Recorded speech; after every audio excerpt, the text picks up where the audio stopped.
Hello, welcome to another fun-filled Climate Emergency Centre Wednesday night talk and presentation. We've got a real treat for you tonight. We've got Mark Simmonds, who has created the amazing Do-ocracy Handbook. It's in the Climate Emergency Handbook. There's a go-to place of a place you can find lots of stuff about legal entities and setting up and working different things out for everything from community benefit societies to acquiring community buildings. We just had Deanna and Alexander beam in there, but hello, welcome Deanna, welcome Alexander.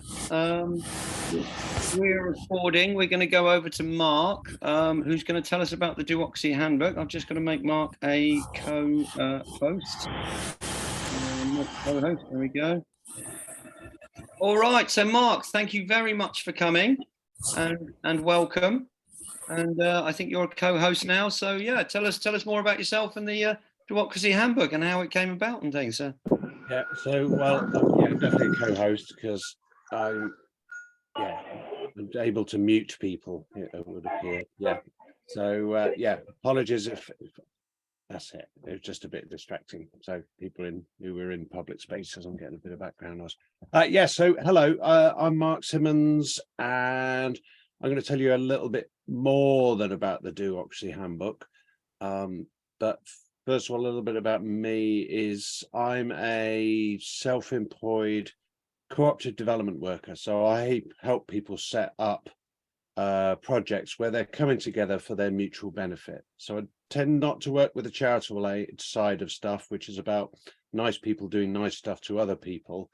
The stuff that I work with is basically nice people doing stuff for themselves, really, communities coming together to fit their mutual needs. And I do that right across lots of different sectors, community farming, community forestry, communities accessing buildings, retail, wholesale, food, and even helped set up a community-owned bookshop recently as well, and just about to start work with a community-owned ironmongers. Community are basically taking over their ironmonger, which the people want to retire. So that's what I do. One of the resources I produced around that is the Do-ocracy Handbook, which I produced for the Transition Network a few years ago. And it's on my list to renew it, but it's still a reasonable guide to how you might create a structure around what you're doing. So that might just be a structure in order to give you a thing that can apply for grants, that can have a bank account, or it might be something more complicated, like the example I'm going to share with you tonight, where it's actually enables you to raise finance from your community to resource the thing you're going to do. And some of these projects are raising millions of pounds from their communities. So I thought that would be applicable to your situation, whereas the possibility that we might see climate emergency centres that actually are able to take on their buildings in the future. But even if you've just got a meanwhile, at least it might give you a means to actually effectively crowd from your communities in order to resource that sort of thing. And just in case, just to sow a seed, in case I don't remember to mention it, but someone wants to pick up on it later on, I'm also involved in a few things called open collective hosts, which open collective is a way for groups to basically get started a lot earlier on their journey, because it creates a virtual bank account for them before they've even got a structure or they're able to have a bank account. So if you want me to talk about open collective later on, I will do. But let's get into it. I thought I would just going to share my screen, and I thought I would do this by just giving you an example of a project that I worked with recently. In fact, it's a project in the place where I live, where we actually, as a village, bought out our post office. So I thought I'd run you because it's quite illustrative of this sort of thing.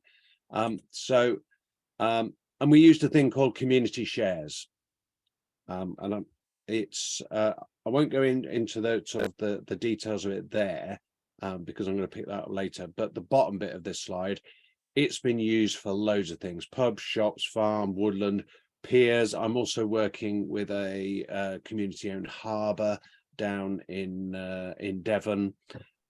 and local to me as well. It's even been used for to set up a couple of new social care co-ops.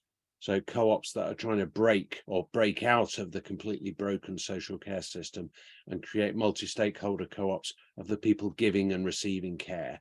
And some of those have done quite big share offers as well, basically just to give them the money to start up. But just for context, because we're mainly framing this on the sort of, what are the legal vehicles that you can create around projects that enable you to do things? And we're sort of partly blessed, but also partly cursed in the UK, in that we've got all of these different things that we can create in order to come together to do various things. I'll just zoom.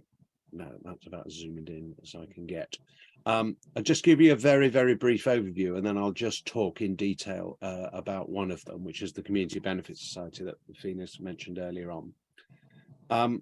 So one way I like to talk about this is you can just come together and start doing stuff.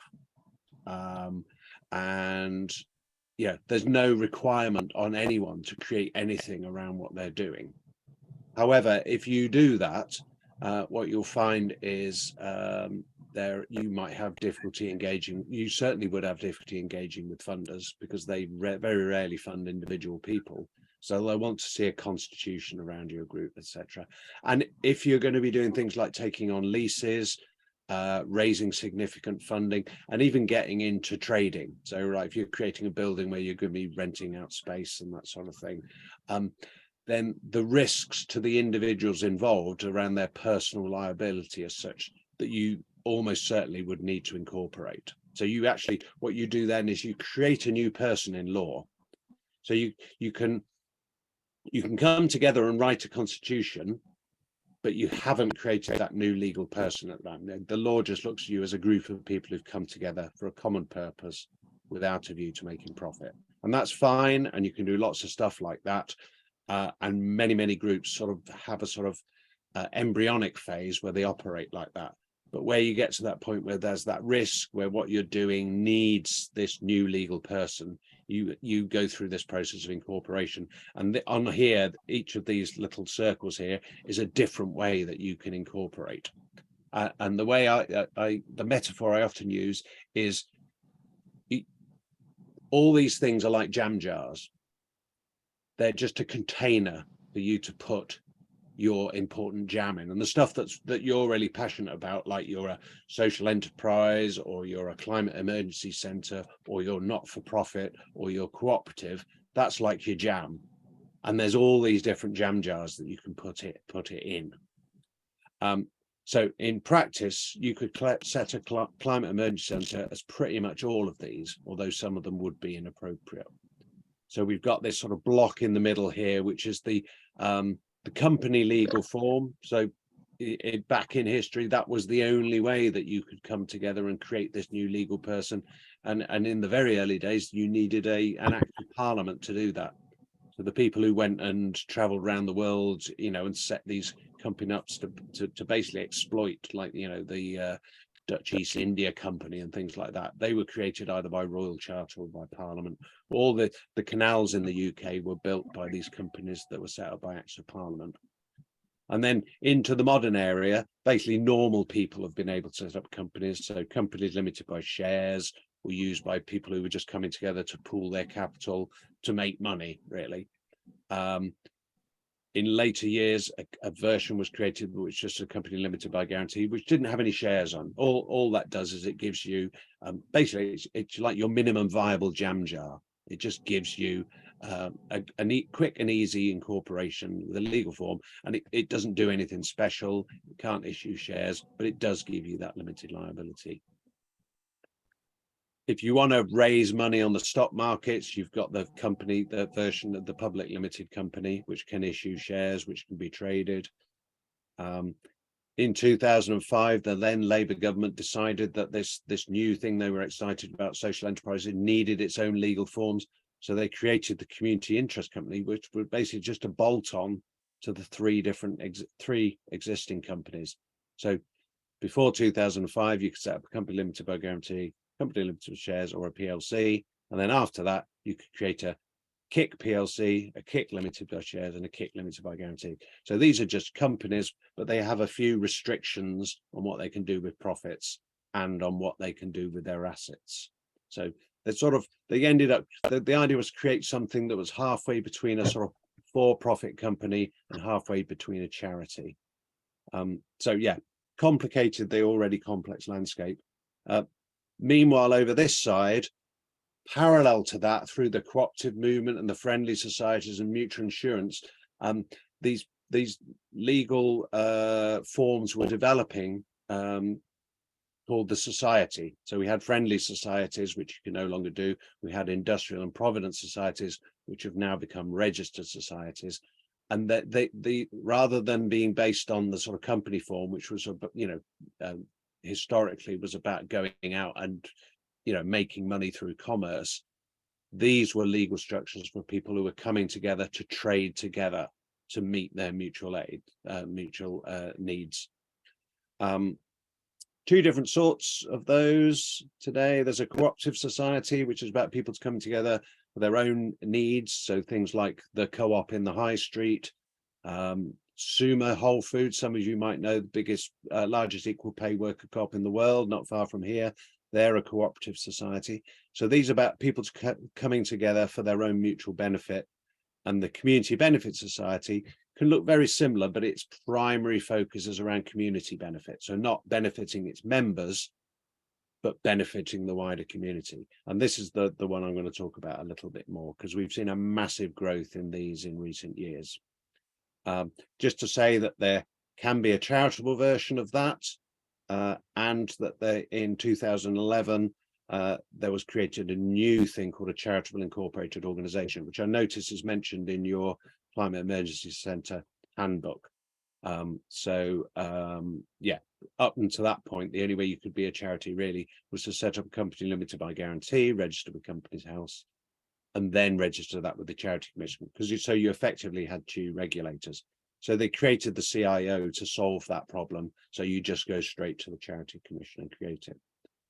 I won't talk about LLPs because they're not relative in this crowd. But one of the reasons that I can earn a living in this space is the fact that it's a complex landscape. So I get to hold people's hands as we go over it, because most organizations, they only have to think about this once, and then they happily go off into the sunlit uplands, being whatever the most appropriate form that we've set up.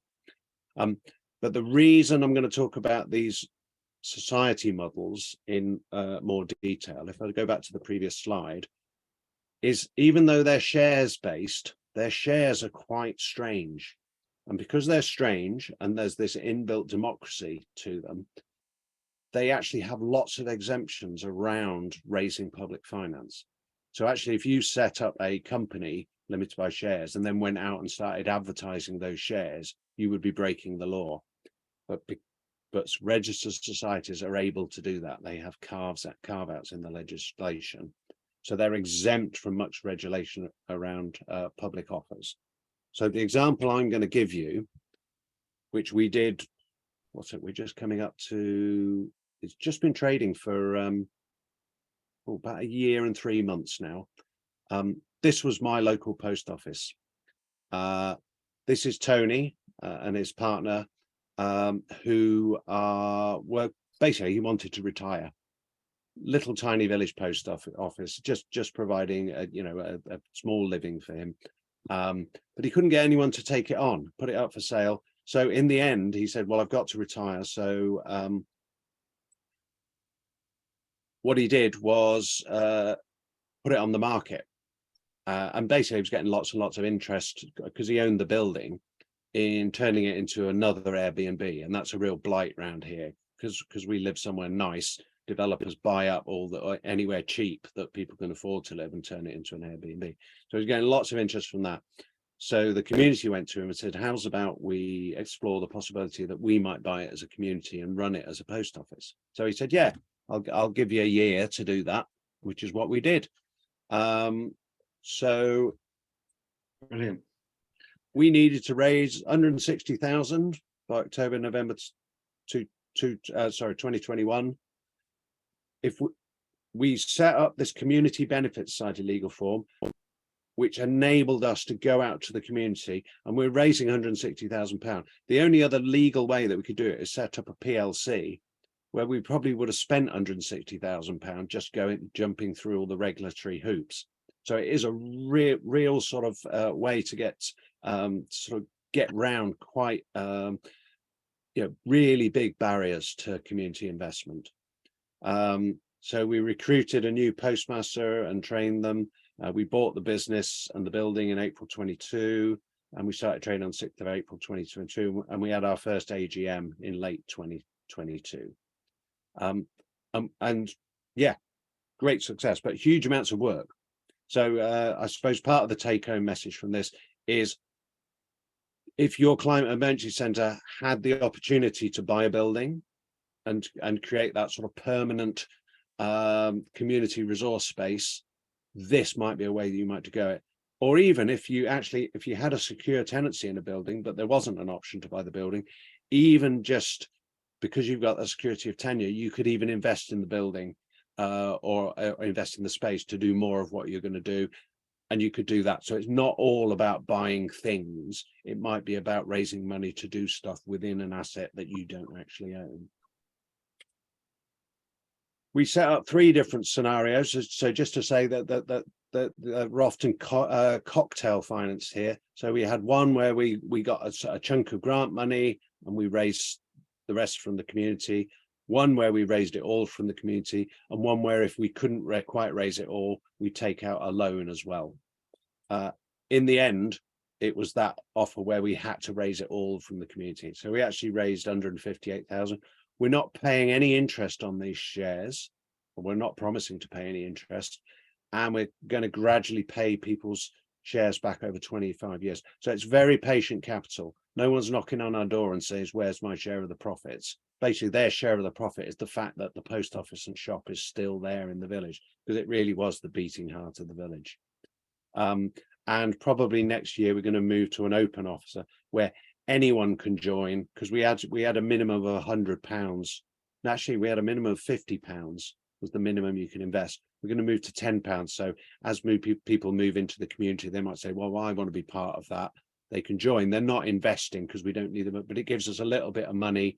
So 5 people invest at £10, we can let someone withdraw their shares of £50, because certainly in this day and age, people do, their circumstances change and they do want their money back.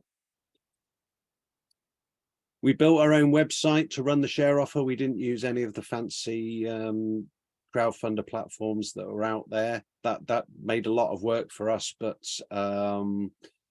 but we also got a lot of learning from it as well.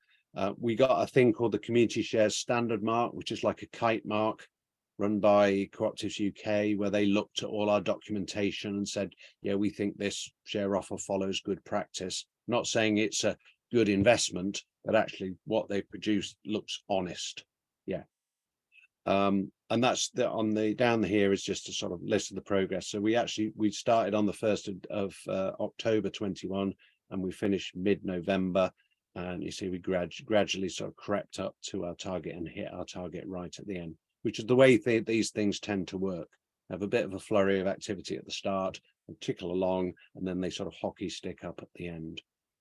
And then one final thing to say about the share offer, we were able also to get this tax relief here. So people were able to claim 30% of their investment against their tax. So if they arrested £100, they could knock 30 quid off their tax bill the next year. So that's because especially as we're not paying interest, that's a nice little thing. I'm seeing feel free to ask me questions as I go. I'm seeing what looks like clapping hands, but I appreciate that might be a hand up as well. I've only got about 1 or 2 more slides, and then I'm happy to open up to questions anyway. Okay. So yeah, we did it. We've got 370 members. Interestingly, 40% of those opted to donate their shares on the event of their death, and we've already had that happen. We've already lost 2 members because there's a fair elderly population in the village, and the post office is basically their community shop really. We've managed to create 4 jobs when there was only 1 before. and the shop wouldn't work without our volunteers. Basically, it's so hard community or food retail at the moment, that actually if we employed everyone who works in the shop would rapidly go bust. So it's sort of indicative of the broken system that we live in at the moment, but it's working in our situation, and those 50 plus volunteers are the real backbone of what we do. So that's it. So that's just an example of one. It's also been used a lot. I noticed in the go round at the start, been used for community energy. So I've worked with quite a few community energy societies over the years. It got completely torpedoed when the government changed the FIT regulations. So we've had a few years now of very little activity in community energy, and we're just starting to see it again. So I've recently helped set up Big Solar Co-op, which is doing national solar installations, and it's actually mainly a co-op of its volunteers, who are the people who go out and do the surveys on community buildings. Because the situation before is every sort of installation had to have its own little co-op set up around it. So Big Solar, it's sort of, you get that economies of scale because it's one big co-op across the country. So you're not having to have meetings about tiny things, really. Felix, do you want to mediate the questions, or can I just ask? Okay, well, just to say a little bit, and then we can work that out. Just to say, if people do have questions, there's a little, what helps with facilitating is there's a little reactions thing down the bottom, and if you click raise a hand like that, then you can tell who's 1, 2, and 3. It comes 1, 2, 3 across the top, and then you lower your hand when you're done. So yeah, I think we've got a question there from Denise in Wales, Sunny Caerphilly. Denise, do you want to ask Mark? Go for it. Yeah, hiya. What would be like your top 3 tips, or maybe first 3 steps in terms of like a caregiving co-op? There's a charity down the road. They do a lot of social care. They got 200 volunteers. They desperately need paid staff and a building, but I wondered what your perspective was. Okay, so I spend quite a lot of my time talking to people who might have just an idea on the back of a beer mat, or might already be in a situation similar to what you're describing, and they're exploring other options around it. The first thing that I normally say is try and find some examples of what you're trying to do. And so long as it's not, next door to you, or sometimes even if it is next door to you, you'll find that these groups are really happy to help you do what they've done, because they're mainly set up on not that they're going to find a successful model and just grow big and big and big and becomes this sort of behemoth social care co-op, for example. They're often set up with the intention that they'll go to a certain size that's manageable and human, and then they will help others create. And then maybe when there's 3 or 4 of them, they might create a secondary structure above that sort of coordinates, has a policy voice from there. It's called a strawberry patch model. So that would be my first bit of advice. Find someone else who's doing what you're doing, go and visit them. Then my second bit of advice is to find the people who are going to get hands-on in exploring this thing and how it might work. And then thirdly, once you've found that group, before you do anything, and before you start sort of hairs running and basically drawing down grants and things like that, have a thorough exploration with that group on the simplest way to put it would be around your vision and mission. So where do you want to go? Okay, and what are you going to do to get there? So before you start building a ship, actually figure out where you want this ship to go, who are the passengers going to be, etc. So lay some of those really early foundation. I often make sort of like go shooting off in all directions, and this sort of space attracts quite a lot of what I call Tiggers. who are really, really useful people who get excited and do stuff. But where if you're all Tiggers and you're all bouncing off and we could do this and that, you need a few Eeyores to sort of like ground you and bring it back to earth, if that makes sense.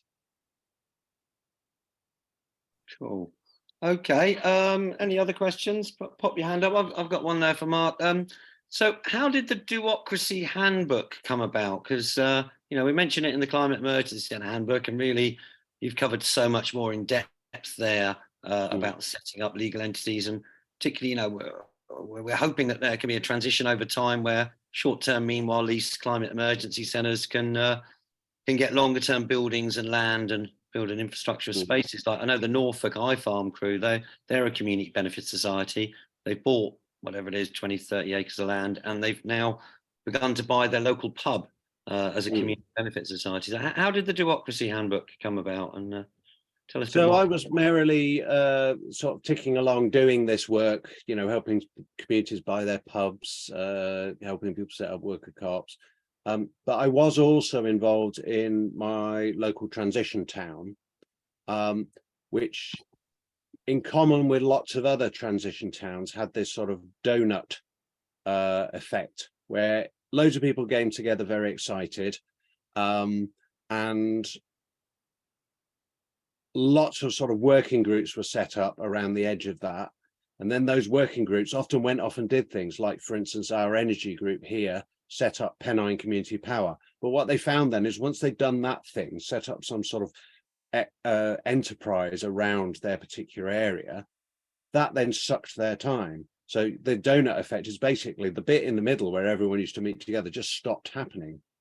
And it even tried to restart, and everyone met in the middle again and tried to get new people in, and then it just hollowed itself out again. So I got interested in that effect and started to go into a few national transition events with the transition network, and found that this was happening all over. Meanwhile, they were starting this Reconomy project, which was looking more at sort of how could we take a sort of more strategic approach around a sustainable approach to whole local economies. And basically I ended up taking on a part-time role with them for a bit around transition enterprise, where I was basically just doing what I normally do with co-ops and community businesses, but doing with the ones that were coming out of transition, which was plenty of them at the moment. We created a definition around what was a transition enterprise, which is still there, and I think is in the Do-ocracy Handbook as well.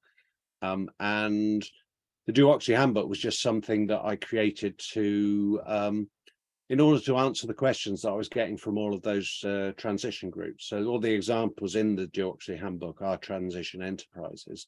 I wrote it on the basis that it was open source as well, so it didn't just belong to the transition network. So now I'm in the position where I can actually revamp it and bring it totally up to date without having to go back to the transition network to ask their permission. But you know, I will resource the images and things like that in it. Brilliant. Okay. And there was, I think you mentioned earlier, that sounds like an incredible body of work. There was you said you work to help and advise groups. So I mean, that's one of the biggest barriers to groups getting buildings is they can't get a building till they get a legal entity to sign a meanwhile lease. Yeah.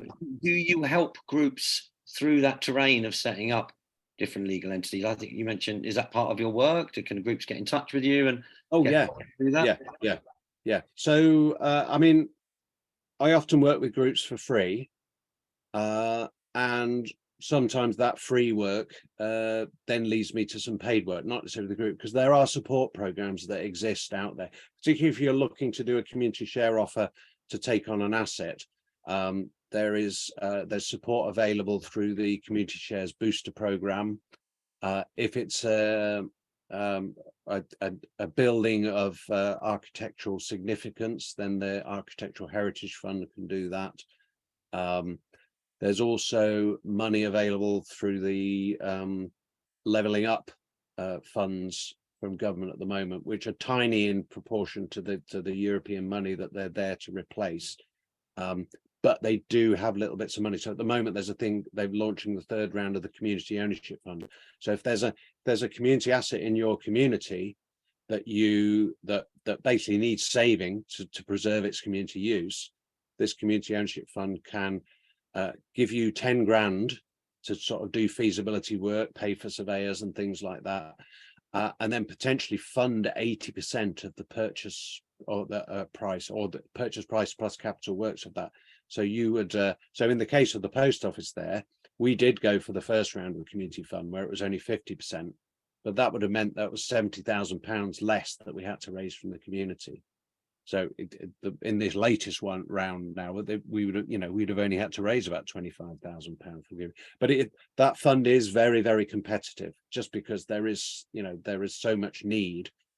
I think, I think the last round there were over 700 applications for it. So there are communities all over the country.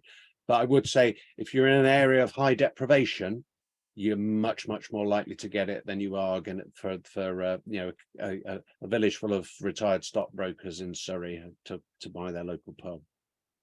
Quite right. Very good. So any other questions, stick your hand up, or you can put a physical hand up if you can't find the reactions bit down the bottom. I think Helen in sunny XR Leeds. Helen, you got a question? It's my flowers that want to ask. Just with you saying that, what's that fund that councils have?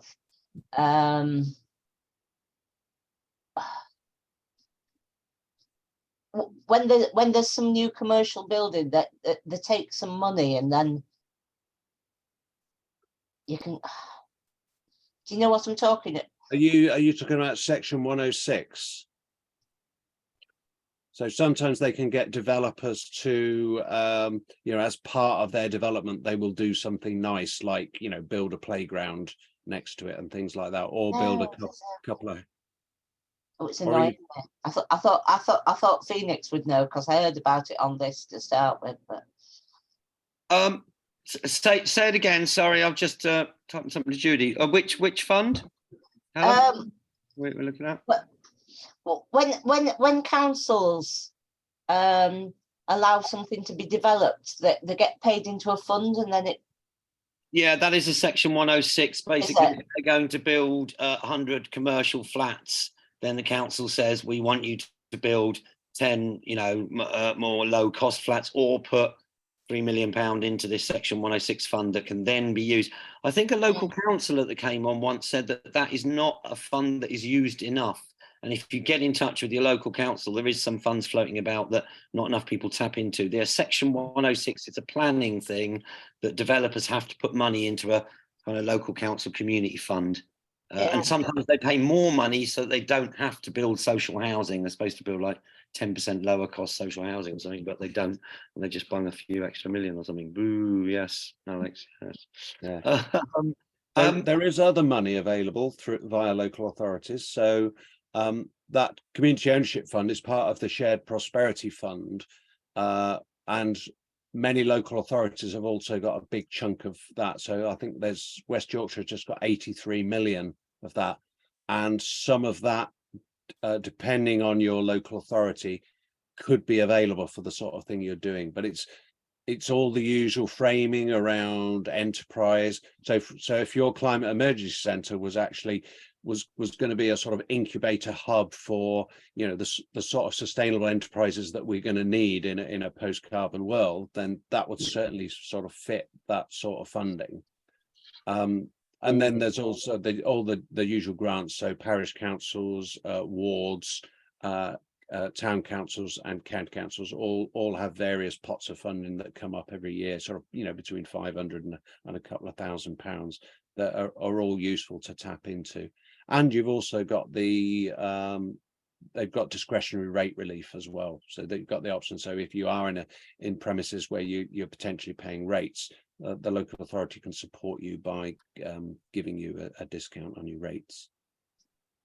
Okay, Suzanne, you've got a question there, and Mark's reeled off about 5 different funds there. If we can all try and help find some of them, post them in the chat.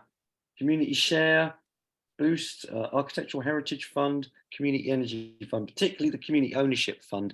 If anyone can find any of those and put them in the chat, that'd be useful. I was trying. Suzanne. Yeah, maybe. Suzanne, did you have a question there? Yeah, it was just what's that section? I've forgotten the number. No, What's that? 6. Yeah, 06. Is that the same as SIL money? Yeah, that's the infrastructure levy, isn't it? That's the one. That's the one I was thinking of. So is that slightly different from what Mark's talking about? I don't know. Sustainable infrastructure levy is something one of the councillors who came on did previous talk said every time they build something, they take some sustainable infrastructure levy. Yeah, that's money the from one I was meaning, yeah. Right. Okay. I think that is different to a section 106. Section 106 is a planning permission thing, I think, but we'd have to do a bit more research. We really could do with a funding working group where we help each other through these myriad of different possibilities and encourage each other, because and proofread each other's documents and things, because like Mark, you know, that's an incredible range of funds you mentioned, Mark, there. You know. And I've not even told you all of them. I mean, one of the things I'm finding at the moment is funding is not the issue, unless you're creating something that's just so dependent on funding that you're just limping and reinventing yourself from fund to fund. But actually, the sort of funding, the bootstrap funding that often I'm working with, is I'm often spoilt for choice. So I'm just saying, well, put an application into that application, and if you get all of them, then we'll just turn 2 of them down. So yeah, there is so much money out there at the moment for this sort of thing. I think it's because, you know, rather than funding stuff properly, the state is happy to sort of you know, give a little bit to this sort of stuff which they quite like, this sort of, you know, communities getting on their bikes type thing. This is the thing. CEC tried to be somewhat self-funding through a few different income streams, from cafe to events to this, that, and the other. You can apply for grants, but you do find that grant groups have become too dependent on grants and big grants and high staff wages. If you don't get the grants, then sometimes you stop operating. But there is funds out there, but navigating it and helping groups that aren't always as good at filling out forms, shall we say, which is a lot in our networks and communities. How we help each other with that is very important. Is there any other questions there around the University Challenge panel? And if anyone finds the Levelling Up Fund, or have we got the Community Ownership Fund in there? Yeah, we got that. Yeah, Architectural Heritage. Kafili, Denise. Did Kafili then Preston over on the University Challenge panel? Denise. Oh, you might unmute. You have to unmute, I think, Denise. Yeah, sorry, I'm not sure if Debs was before me, but I was just wondering what happened about the Directory of Social Change they used to have years and years ago. What happened to that, and what system is the Council for Voluntary Organisations, or whatever it is, in the different regions? Because they used to be able to get sort of go through those directories years ago, and they were fantastic. It was grant making trusts, companies, the whole shebang. I haven't dealt with them for a few years. As far as I know, they still exist. The thing they used to produce that was really useful was the Voluntary Sector Handbook, which they don't produce anymore, because it was a woman called Sandy Adirondack who basically it was almost like a life's work every time it came out, and they just couldn't basically resource it anymore. Sandy does still produce a legal update that you can sign up to, which is really useful, particularly over COVID, when we had the rapidly changing regulations around furloughing and things like that. That was really useful. So you can pick up secondhand copies of the last version of it, and then use Sandy's updates for it. But as far as I'm aware, the DSC itself still exists. But again, it's not something that I engaged with a lot, because it tends to be more towards that charitable voluntary sector end, whereas I'm mainly working with sort of trading co-ops and things like that. Does that help, Denise? I think Alex had a direct point there on this. Directive Social Change is still around, Denise, because I used to be a fundraiser and I've just checked it out. It's still around, but perhaps in a different form. They do online stuff now. If you look up dsd.org.uk, which I can put in the chat, they're still around. Please do. Thank you, Alex. Yeah, we all need some help with the fundraising. Deb's 1 and then Helen 2 in Leeds. Well, I've got a bit of a tip, and I don't know if I'm going to get a thumbs down for what I'm going to say. But when I just filled in a lush funding application form, and some of it like wants you to put in like plan what you want the money for, what you're planning to do, like, and then you've got to list out like everything that you want. And I did a bit of a cheat and used AI. I used my chat GPT to like do me a fashion show plan and to run me up like what I would need and how much it would cost. And it really didn't take long to do. So top tip. Top tip, just make sure it doesn't take over and make you redundant. I'm sure it won't. Unless it's going to start doing it on its own, like that'd be great though, wouldn't it? Just some AI doing funding for you. That's a good idea. I don't think it could take meetings, Debs. Pardon? I don't think it could attend meetings. No. Hopefully a hologram me, and that would help. Unless you instructed it to. Yeah. I could be in my polytunnel. Yeah, wouldn't that be fine? Yeah. Anyway, XR Leeds has a question. Helen, yep, do chip in, folks, if you Yeah, need. I just Googled that community infrastructure levy, and I found something. As of a month ago, they are proposing getting rid of the community infrastructure levy and section 106 agreements and calling it an infrastructure levy. So I'll just put the link. It's a great long piece analysing it. I'll put the link in the chat. But I just thought it was worth pointing that out. Yeah, definitely. I really want to get on a funding push for the Climate Emergency Centre network. We've helped 21 centres set up around the country, and yet we still have very little funding. So we've tried for a few, but we need some help. Really good. Can I GPT? Well, can I show you another example then? I mentioned Open Collective earlier on. If I just share my screen.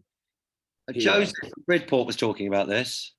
Oh yeah, Joseph knows all about this. Yeah, I know Joseph well. So Open Collective is basically a platform where you can basically set up these rolling crowdfunders. So this, I run this thing called Calderdale Bootstrap. So just in the borough of Calderdale, and I'm running 4 open collectors here. This one I wanted to show you because this is called a Grub Hub. So they're actually feeding probably about 100 people now in an old Methodist chapel down in the valley. They are completely independent of grants, and basically all they do is they buy food, volunteers cook it, and then they feed people. And it's, there's no need to prove need or anything like that. You can sign up to that, so you can set up a recurring donation of £5 or a one-off donation.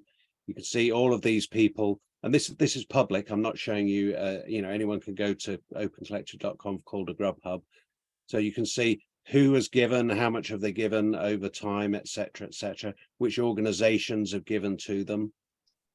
So these are all the financial contributors. But the nice thing about it is it's open book accounting as well. So if we scroll down, so you can see there, I actually paid them out £93.39, which is the ingredients for the meal they're having tonight. Now this group are quite radical, and they if people want to give them money, that's fine, but they're not going to go after any grants at all.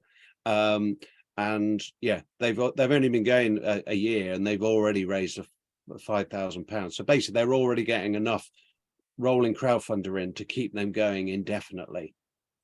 Yeah, and it's just a nice thing, really. And you can even use it as like your main website to communicate with people, like people use a Facebook page as well. So that's yeah. I also run the one for Epsom Repair Cafe. I think there's quite a lot of repair cafes using this. So if you go on the main Open Collective site, there's tens of thousands of these. These just happen to be the 4 that I'm fiscally hosting in Calderdown. Does it take a percentage, Mark? Like, I see you've got to buy me a coffee. I set up a buy me a coffee a while ago because Patreon seemed more complex. Yeah, and Patreon is 5% or something.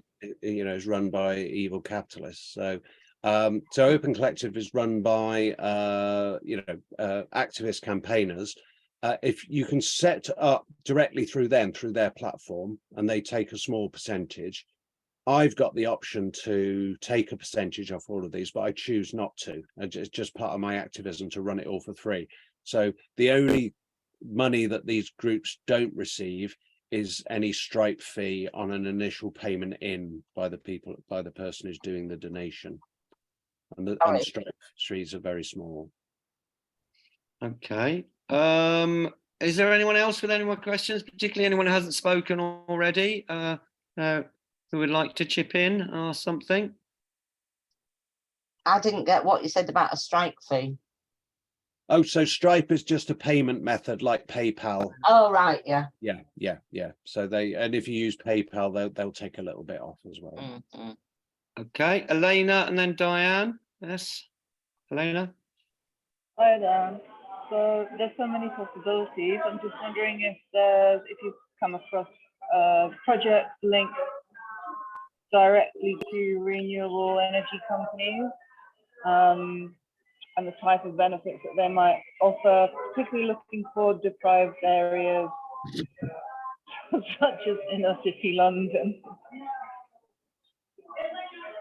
Yeah, so we had a flurry of community energy projects in the early days, but they were often people with money investing to get a return. There was no direct link to the sort of to the recipient of the energy. There have been some projects that haven't been that. So, for instance, there was a debacle of the Robin Hood Energy down in Nottingham. Where we are seeing lots of activity is around the retrofit. So rather than generating electricity for people to use, actually retrofitting the houses so they use less energy. So we've recently helped set up people-powered retrofit, who are actually recruiting for project workers at the moment as well. And again, they're another nationwide cooperative, but it's a space that is about to get a lot more activity in it.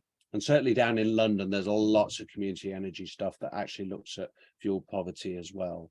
So Southeast London Community Energy, for example, does a lot of work in that area.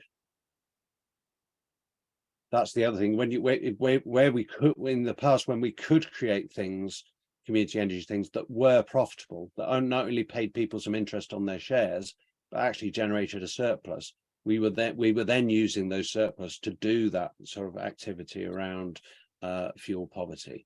But unfortunately, the government shot our fox really. So there were projects connected to dividends coming from ownership of shares, and these were being pooled into some sort of community funds. Is that right? Is that how they work? They tended to be handled locally. So, for instance, Pennine Community Power, because we lacked the capacity to deal with applications for funding, we just created a fund within our local community foundation. Community Energy England would probably have more resources around that. Thank you. Fascinating, really useful. Diane, you might have to unmute. Great, thank you. Yeah, so if we all this information, if we've got questions to ask you, can we directly contact you? Are you? Yes, I will just stick my email address in the chat. Perfect, thank you. And Phoenix, feel free to share it afterwards. Oh, We'll do, yeah. And we'll say you'll buy me a coffee as well. 100%. All right, yeah, you don't have to buy me a coffee, but yeah. It's even if I think, well, that's something that I could probably tell you something about, but I know someone who's an expert in that area, then I can just signpost you to them. Signpost, yeah, that's a huge amount of what I do is signposting, because there are probably there are over 100 people like me in the country doing this work. So yeah, so yeah, there Meaning will there's a be someone movement. in your area. Yeah. Yeah, wonderful. Thank you very much. Yeah, Wonderful. well, one of the things I do is train new cooperative and community business. We trained 80 new ones over COVID using Zoom. Quite a few of those in London. Right. Train new staff, therefore. That I'm writing down. Well, That's we're training new sort of people who are living hand to mouth, really, as self-employed activist co-op development people. yeah. None of us are getting rich doing this, but it's No, we don't need I to mean, get rich though. yeah, well, yeah, We we just need a survive. happy planet, Many of right? us, yeah, many of us came from activist backgrounds, so we're involved in Earth First, environmental direct action, all that sort of thing, and it's the way we've found that we can get a livelihood, that we can sleep at night. Exactly. Yeah. No money, but good conscience. I'm Fuel Poverty Action, by the way. All right. Yeah. Right. So we're good. Yeah. Thank you. Anyway, perfect. I think another question there, Elena. I was just wondering, it sounds by the nature of it that these projects that tend to be pure, like the community care. So that's a specific sector. So I'm wondering if that's always the case, or whether you can get broader models of different activities or different sectors or different organizations involved. So different things are sort of bolted on. I'm guessing that there's never enough money for that to actually happen, and it wouldn't make sense. So most of them would be contained and pure, but it's worth asking, are there any sort of wider examples where there's all sorts of things being built, and then groups add to them? So you might start with social housing, and you might have some arts in there as well, and you might have, I don't know, I'm rambling now, but do you get the drift of my question? Yeah. So there are mixed use spaces. Sometimes they're set up purely as incubators to sort of house things in their early years, and then they sort of fledge and go off and do their own thing. There's Sturchley Cooperative Development. They're actually building a new building and will be using a share offer. They're a cooperative society, I think, rather than a community benefit society. But there's going to be housing and then sort of workspace as well for worker co-op enterprises in there that the people who live in the housing also work in. The Friends of the Earth Centre in Digbeth in Birmingham is a multi-use space that we did a share offer probably about 4 or 5 years ago now, was enable them to completely refurbish their building, and that's resource centre, meeting space, but also hosts a cafe and a bike shop, both of which are worker co-ops. So yeah, there's basically, you can do pretty much anything with these models, and just the key features are they're run by and accountable to the people who trade with them. They often have the option to raise the finance from the community, and they exist for community benefit rather than to extract value. So none of these things are there to make money for someone who just owns the business. So it's not really possible for people to cheat or abscond with any funds. It doesn't really work like that. It's always possible to steal from other people. Yeah. But I mean, like any business, if you've got good systems in place, like for instance, I'm the treasurer for this post office project local to me. If someone was stealing from it, we would know instantly. Open Collective is a way of accounting as well, is it? So everything's transparent. It won't generate a set of accounts for you if you needed to do that, but anyone can go in and see what money you've received and how you've spent it. Okay, cool. That's and in good. fact, the way it works is, so there are tens of thousands of open collectives.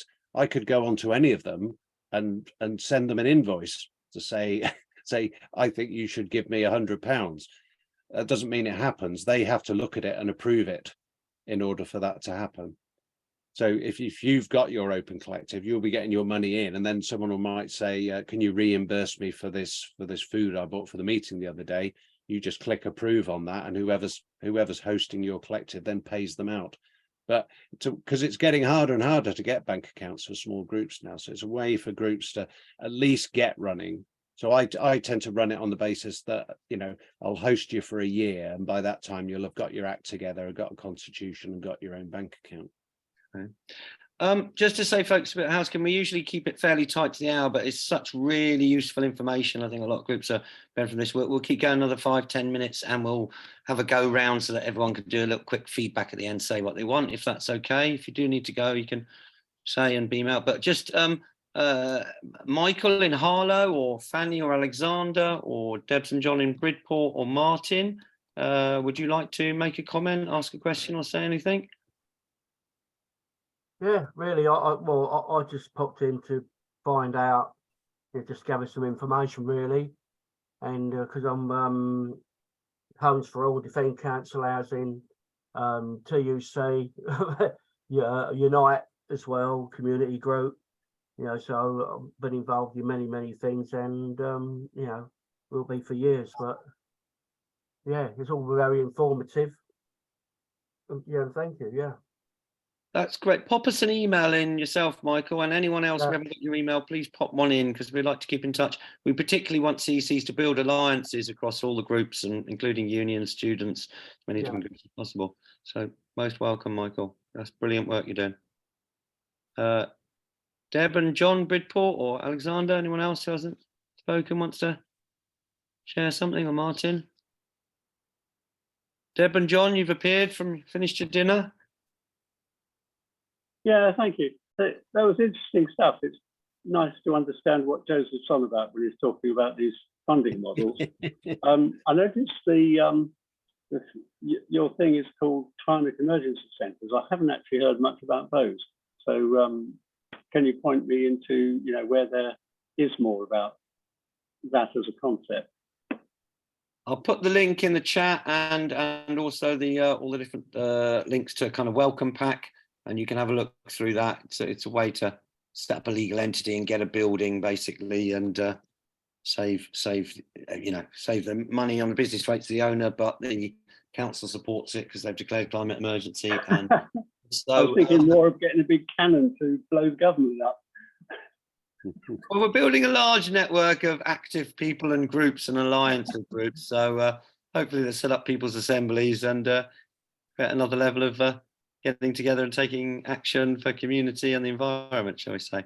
I'll put the welcome chat. We are XR. I think the new XR strategy is about building local coalitions and alliances, and that's one thing that is right central to the Climate Emergency Centre Handbook is reaching out to up to 50 different groups locally and trying to get your initial meetings. We've got a meeting on Friday with Bournemouth. Fanny there is on Friday with Bournemouth, and you know, hopefully we get as many. We reach out to groups and get them to build alliances. So I'll put the welcome pack into the chat, and I've just put the website. Maybe we'll just go around the screen with people saying kind of parting comments or anything they want, or thank Mark, and then we'll get Mark to do his parting comments. So shall we come round as people want to say their checkouts or parting comments or anything they want? Martin, would you like to say something, parting comment or feedback? Over. Nice to see you again. To unmute, Martin. You need to unmute so we can hear you, Martin. Click the little button that says unmute. Oh, I can maybe unmute you directly somewhere. Oh, let me do that one again. Martin, are you frozen? Hello. Martin, are you with us? I have to unmute, ask to unmute. All right, Martin, when you come back, say hello or your final feedback. You think you're frozen. Fanny, do you want to, in sunny Bournemouth, over? See you on Friday. Hi guys. Sorry, I had to switch my camera off because my broadband is rubbish. Mark, thank you so much for that presentation. It was really, really interesting. We're still in the information gathering period and just very early stages, but yeah, it's been really, really useful, so thank you. And Phoenix, thanks for hosting as usual. Do you want me to hand over to somebody? Yes, please. I will hand over to Debs in Preston.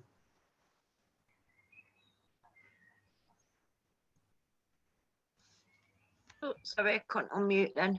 Thanks, Mike. That's interesting. If you can get that video out as soon as possible, Phoenix, it's probably useful for me to share, like, via email for people. We're just having conversations again about where we go, like direction. So yeah, be useful. And I'll pass to, who's not been? Put your hands up. Michael, have you been?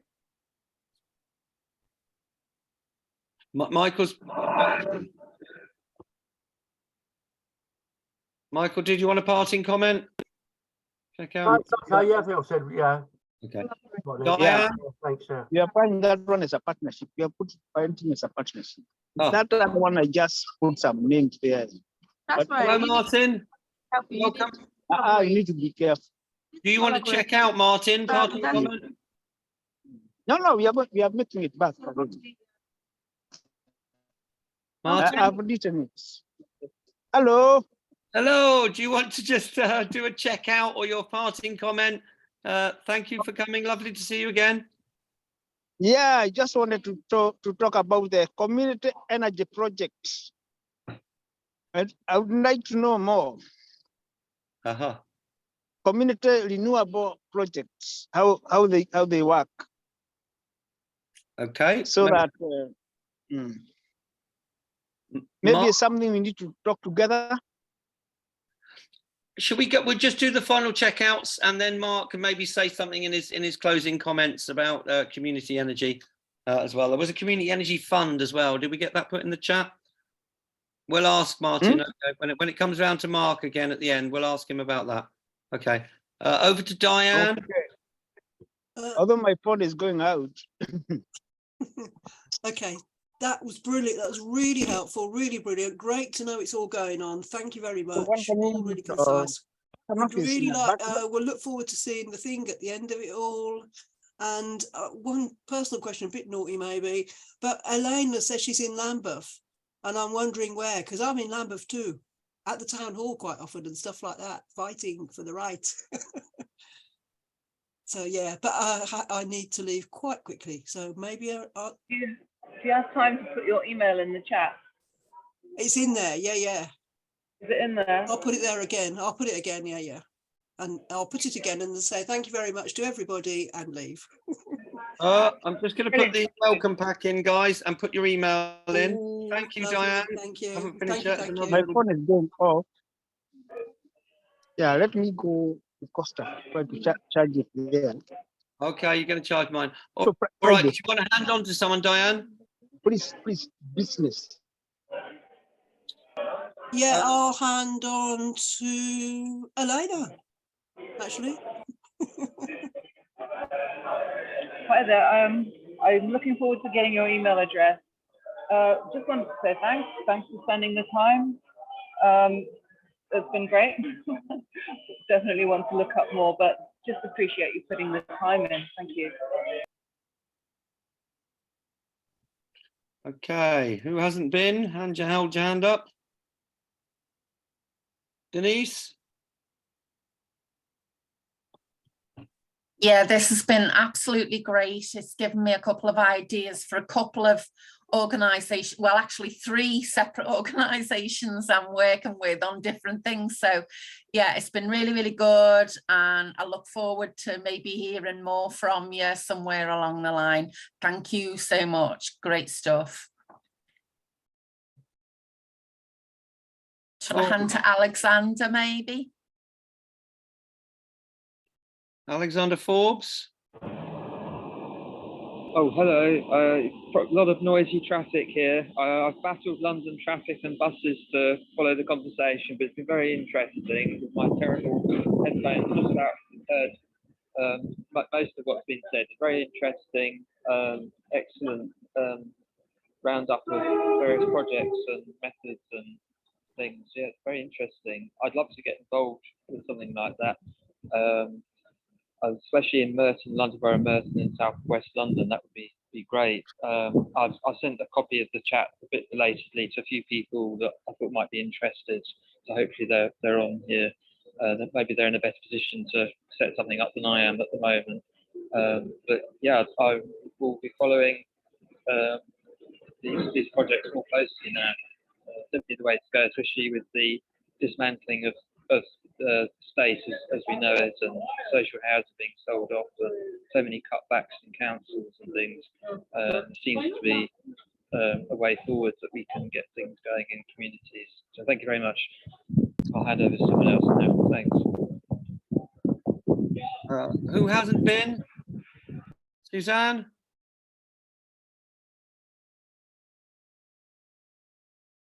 Suzanne?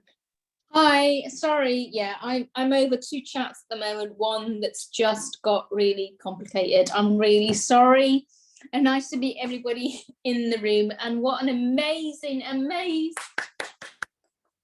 that's me clapping. What an amazing piece of information and all the work that you're doing down there on CBS. I find this fascinating about how we can all move forward in little ways, but I just want to say a big thank you to the room. We're all doing so much, but especially all about that. We have to really get organised and be very particular about our plans, and that we're kept by governance. Because it's really boring. I love, Mark, I really love your analogy of Tiggers and Eeyores. We have to get some more boring Eeyores in my group because everybody's jumping up and down or sleeping.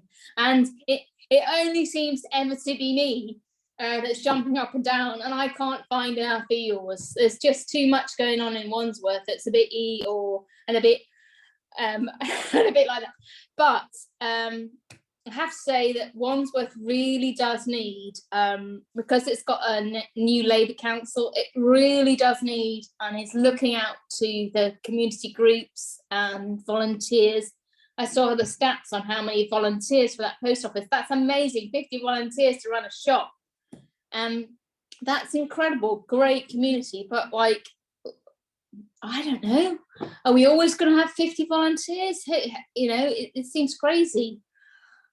And yeah, we have to have strong roots down at the bottom that can grow into serious things. Anyway, that's enough from me, as you probably can gather. So thanks very much. Bye.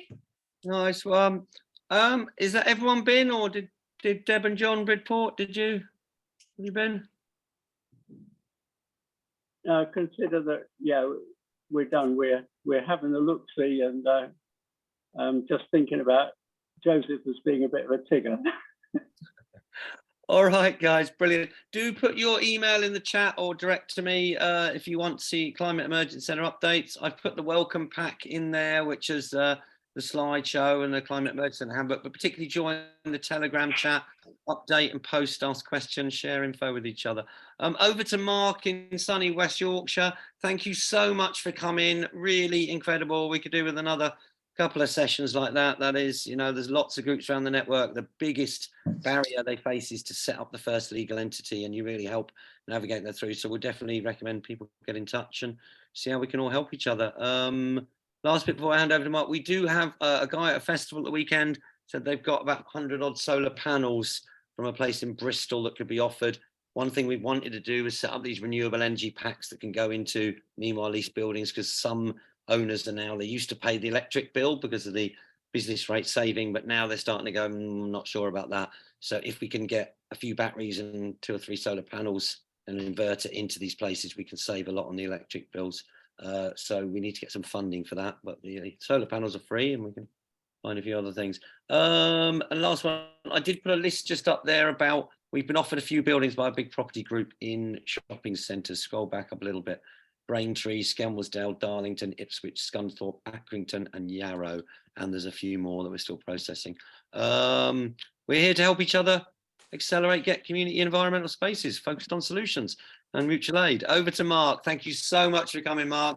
Any parting comments or wisdom from the handbook guru? Thank you so much. Brilliant, brilliant. Yeah, no, thank you. It's been a real pleasure. It's great to meet activist people rather than, you know, roomfuls of retired stockbrokers wanting to buy their pub for £3 million. Yeah, big up for another Bridport project. I've dropped a link in the chat, Stir to Action. I went to their festival in Stretford in Manchester, where another community buyout, they bought Stretford Public Hall. In their case, they bought it for £10 from the council who were going to otherwise sell it to a developer. And they've turned it back into the beating heart of Stretford, which it has been for over 100 years. But Stir to Action are great. They produce a really good magazine. So if you're interested in the sort of almost like this landscape around the new economy, Stir to Action are a really good route into that. Lots of stimulating and interesting stuff there. But yeah, if you need a chat, then get in touch. Check. Brilliant. Absolutely fantastic. Save the chat. There's some useful things in there, guys. There's little 3 dots down the bottom. I will be following Deb's prompt. I'm trying to do this more often and quickly now. I will download this as soon as possible from my computer and put it up on the Telegram chat, which is there in the welcome pack, and I posted it again, and also on the Climate Emergency Centre Facebook. So thank you so much, Mark. Thank you everyone for giving us an hour and 3 minutes, your precious time. Let's keep organising for community. Let's keep taking direct action, and let's really get focused on the solutions and the kind of world we want to see, and get alliances of as many groups as possible working to get these physical spaces, because they're motherships for many other projects and alliances of groups. Have a great night. Take care of yourself wherever you are, and we'll see you next Wednesday or soon. Take care. All right, save the chat.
Hello, Elena. Hi, Billy. Just checking if there was anything you wanted to cover. I know myself, I wanted to just ask if there's any updates with CEC Lambert, if they have a space or if they have any activities. I was chatting a little bit with Julie, who helped to organise. The Lambeth meeting was the one that I met you at, that I came down and talked at, yeah? That was something, yeah, actually, it was something, wasn't it? Yeah. Lambeth, no, not for a bit. It's been a bit quiet, to be honest. It would be good to find a building. We did have a list of some empty buildings. I know there was the Southwark list. I was going to send it Eloise, wasn't it? Who was in that meeting. They were using, the group in Lambeth were using, is it called the Remakery or something? Yeah, they were using that. I can find the contact for the person, but I haven't heard a lot from them for a while. Got myself very busy on a few fronts, and you know, need some more. It's just snowballed. It's been non-stop really, and I do have to take time out to go and do festival work, which is one of the ways I earn money. I need to get some grants and funding, and a couple more assistants who can I get repetitive strain injury in my hand. So getting a couple more people who want to help with, you know, contacting groups and updating things and websites and stuff would be good. But it's an ongoing mission always. Get more help and support.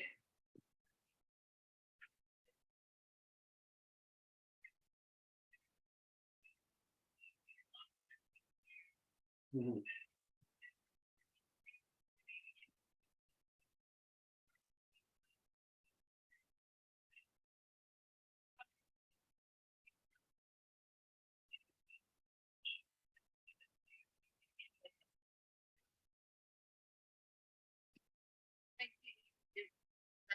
Harder, yeah.